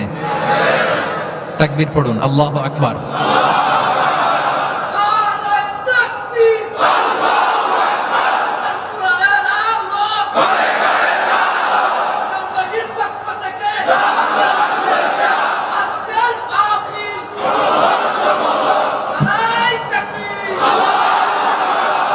মাশাআল্লাহ তাবারাকাল্লাহ। কয়টা বললাম? 8 নাম্বার হচ্ছে এক্সচেঞ্জিং গিফট, উপহার দেয়া, গিফট দেওয়া। কি দেওয়া? নট নেসেসারি যে দামি কিছু দিতে হবে, নট নেসেসারি দামে দিতে হবে। ছোট জিনিস দেন, একটা কলম দেন, কি দিবেন? কলম দেন, একটা ছোট বই দেন, একটা মেসওয়াক দেন, একটা টুপি দেন, আপনার সাধ্যে যা কুলায় দেন, গিফট করেন। আমি ইফতারি করতে বসলেও আমার ডানে বায়ে যারা থাকে এখান থেকে আমি দেই, কারণ একজন রোজাদারকে এক ঢুক পানি খাইয়ে ইফতারি করলেও সে সারাদিন রোজা রেখে যেই সওয়াব, তার সওয়াব না কমিয়ে ওই পরিমাণ সওয়াব আল্লাহ যিনি খাওয়ালো তার আমলনামায় দিয়ে দেয়। একটু বিতরণ করেন, একটু খাইয়ে দেন, সামান্য কিছু হলো গিফট দেন। উপহার দিলে ভালোবাসা বাড়ে। সুবহানাল্লাহ। বিষ্ণু ইসলাম নিজেই বলেছেন, তাহাদাউ তাহাব্বু, তোমরা একে অপরকে উপহার দাও, তোমাদের মধ্যে ভালোবাসা বাড়িয়ে দিবে কে? পারস্পরিক উপহার বিনিময় করবে। ছেলেকে উপহার দিন, মেয়েকে উপহার দিন, স্ত্রীকে দিন, বন্ধুকে দিন, কলিগকে দিন, পারলে শত্রুকেও দিন। কি বলেন? শত্রুকে যদি উপহার দেন শত্রুতা থাকবে? ধরেন কারোর সাথে আপনার কম্পিটিশন, ধরেন একটা নির্বাচন, সে জিতে গেল, আপনি হেরে গেলেন, আপনি ফুল পাঠান, ফ্রুটস পাঠান, দেখবেন শত্রুতা কমে গেছে। এটাই বলেছেন বিষ্ণু ইসলাম সরাসরি, যে তাহাদাউ তাহাব্বু তাযহাবি শাহনা, তোমরা পারস্পরিক গিফট দাও, তাহলে শত্রুতা, দ্য এনিমিটি উইল ডিসঅ্যাপিয়ার, শত্রুতা দূর হয়ে যাবে, বিরোধ মিটে যাবে, ভালোবাসা বেড়ে যাবে। তাহলে পারস্পরিক সুসম্পর্কের জন্য, সম্পর্ক উন্নয়নের জন্য, হৃদ্যতা ভালোবাসা বাড়ানোর জন্য আমরা একে অপরকে উপহার দিব, যা পারি উপহার দেওয়ার এই কালচারটা ভালো, এটা সুন্নাহ। পারবেন তো? তাহলে 8 নম্বরে কি ছিল?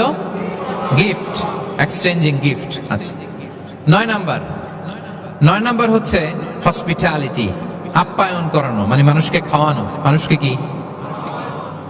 কি শুধু নিজেই খাবেন না, খাওয়াবেনও, দুটোই ভালো। খাইবেনও, খাওয়াবেনও, খাবেনও, খাওয়াবেনও।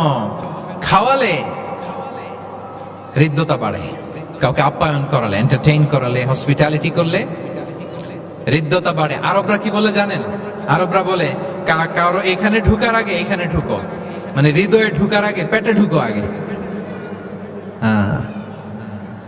কলবে যাওয়ার আগে পেটে ঢুকো, তাইলে তার হৃদয়ে পৌঁছতে পারবা।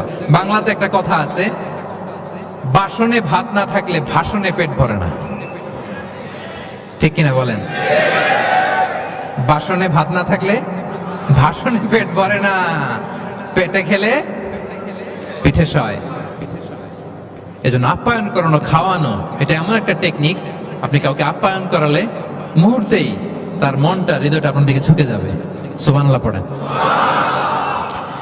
বিষ্ণু ইসলাম বলেন, মান কানা ইউমিনু বিল্লাহি ওয়াল ইয়াউমিল আখিরি ফালইউকরিম দাইফা, যে আল্লাহ বিশ্বাস করে এবং আখিরাতে বিশ্বাস করে সে যেন তার মেহমানকে সম্মান করে। মেহমান আপ্যায়ন করা সুন্নাহ, এটা সুন্নাহ, সে যেন মেহমানকে আপ্যায়ন করে, সম্মান করে। অনেকে মেহমান আসলে অখুশি হয়, বাসায় মেহমান আসছে, হায় রে কত ঝামেলা, আমাদের রিজিক নিয়ে টানাটানি। সে ভাবে যে তার রিজিকে ভাগ্যর সাথে মেহমান আসছে, আসলে না। মেহমান আল্লাহর পক্ষ থেকে মেহমানের রিজিক নিয়ে আপনার কাছে আসছে, সে আসার ফলে আপনাদের রিজিকে বরকত হয়ে গিয়েছে। সে আপনার রিজিকে ভাগ্যর সাথে আসে নাই, তার রিজিক নিয়ে সে আসছে, তার উসিলায় আপনার রিজিক বাড়াই দিবে কে? বিষ্ণু ইসলাম মক্কা থেকে যখন মদিনায় হিজরত করলেন, আপনারা কি ওঠা বসা করতেছেন দু একজন? হ্যাঁ, ঠিক আছে, আমার দিকে তাকান, আওয়াজ হবে না, আমার দিকে তাকান। গুরুত্বপূর্ণ একটা হাদিস শোনেন। আব্দুল্লাহ ইবনে সালাম রাদিয়াল্লাহু তাআলা আনহু আগে ছিলেন ইহুদি পণ্ডিত, পরে শাহাদা পড়ে মুসলিম হয়েছেন। তিনি বর্ণনা করেন, বিষ্ণু ইসলাম মক্কা থেকে যখন মদিনায় আসলেন, এসেই 4 দফা কর্মসূচি ঘোষণা করলেন। আওয়াজ করে বলতে হবে, কয় দফা? 4 দফা কর্মসূচি ঘোষণা করলেন। আসলেন আবু বকর রাদিয়াল্লাহু তাআলা আনহুকে নিয়ে। প্রতিদিন মদিনার লোকেরা সানিয়াতুল ওয়াদা নামক একটা জায়গা আছে, ওই জায়গার মধ্যে দাঁড়িয়ে থাকতো, কখন আসবে আখিরি জামানার পয়গম্বর বিশ্বনবী মুহাম্মদুর রাসূলুল্লাহ সাল্লাল্লাহু আলাইহি ওয়াসাল্লাম। একদিন ওই যে দূর ধুধুমরু প্রান্তরে ধুলাবালি উঠতে দেখা যায়, দেখে তো মদিনার লোকেরা আনন্দে আটখান, আত্মহারা, সবাই ওয়েলকাম জানাতে লাগলো। মানুষের মধ্যে গুঞ্জরণ আওয়াজ ছড়িয়ে পড়তে লাগলো, নবী এসেছে, নবী এসেছে, নবী এসেছে। আব্দুল্লাহ ইবনে সালাম তখনও ইহুদি, তিনি এই কথা শুনে সবার সাথে তিনিও ছুটে গেলেন দেখার জন্য, দেখি তো নবী আসছে, কি নবী, কি বলে দেখি তো। তিনি বললেন, আমি ভিড় ঠেলে গেলাম, দেখলাম দুইটা ওটে করে দুইজন, একটাতে আবু বকর, একটাতে বিশ্বনবী। বিশ্বনবীকে একটা নজর দেখার জন্য মদিনার লোকেরা পাগল হয়ে তার চারদিকে ক্রাউড করছিল, ভিড় করছিল বিশ্বনবীর কাছে ঘেঁষার জন্য, কাছে ঘেঁষার জন্য, মোবারক চেহারাটা একটা নজর দেখার জন্য। আব্দুল্লাহ ইবনে সালাম বলেন, আমিও মানুষ ঠেলে, ধুলাবালি উঠতেছে শুধু, দেখতে পাই না, মানুষ ঠেলে একবার তার দিকে তাকালাম। যখন আমি তার দিকে নজর করলাম, ফালাম্মা নাযারতু ফাআরাফতু আন্না ওয়াজহাহু লাইসা বিওয়াজহিন কাযাব, আমি তার চেহারা দেখে বুঝতে পারলাম এই চেহারা কোনো মিথ্যাবাদীর চেহারা হতে পারে না। আল্লাহ, না জানি কত নূরানি ছিল বিশ্বনবীর চেহারা। বিশ্বনবীর কথা তো অনেক পরে, অনেকে চেহারা দেখেই শাহাদা পড়ে মুসলমান হয়েছে। একটা নূরের জ্যোতি বিশ্বনবীর চেহারা মোবারক থেকে সবসময় স্পার্ক করত। আল্লাহু আকবার। হেরা হতে হেলে দুলে নুরানি তনু ওকে আসে হায়, সারা দুনিয়ার হেরে মেরে পর্দা খুলে খুলে যায়, সে যে আমার কমলিওয়ালা, কমলিওয়ালা, সে যে আমার কমলিওয়ালা, কমলিওয়ালা। তার ভাবে বিভোল রাঙা পায়ের তলে, পর্বত জঙ্গম টল মল টলে, তার ভাবে বিভোল রাঙা পায়ের তলে, পর্বত জঙ্গম টল মল টলে। খুরমা খেজুর বাদাম জাফরানি ফুল ঝরে ঝরে যায়, সে যে আমার কমলিওয়ালা, কমলিওয়ালা, সে যে আমার। হেরা হতে হেলে দুলে নুরানি তনু ওকে আসে হায়, সারা দুনিয়ার হেরে মেরে পর্দা খুলে খুলে যায়, সে যে আমার কমলিওয়ালা, কমলিওয়ালা, সে যে আমার কমলিওয়ালা, কমলিওয়ালা। আল্লাহু আকবার পড়েন।